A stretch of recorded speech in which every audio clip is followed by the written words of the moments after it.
আমরা কেন আন্তর্জাতিক বাঙালি যারা সারা বিশ্বে বিচরণ করছে তাদের কাছে বাংলা সিনেমা নিয়ে যেতে পারছি না।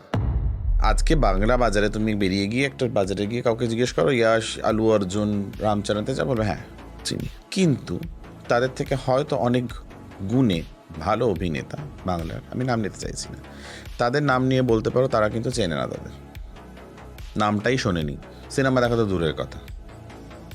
তারা কিন্তু হয়তো অ্যাক্টর হিসেবে অনেক better actors than these south Indian actors.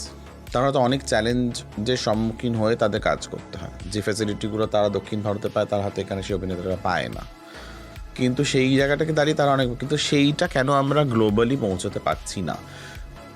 দক্ষিণ ভারত তো ছেড়ে দাও, আমরা আন্তর্জাতিক বাঙালিদের কাছে পৌঁছতে পারি না। বাংলা বলা হচ্ছে যে second most largest speaking regional language in the world. So তাহলে কোথায় কেন পারছি না? আমরা কেন আন্তর্জাতিক বাঙালি যারা সারা বিশ্বে বিচরণ করছে তাদের কাছে বাংলা সিনেমা নিয়ে যেতে পারছি না? কোথায় সমস্যাটা?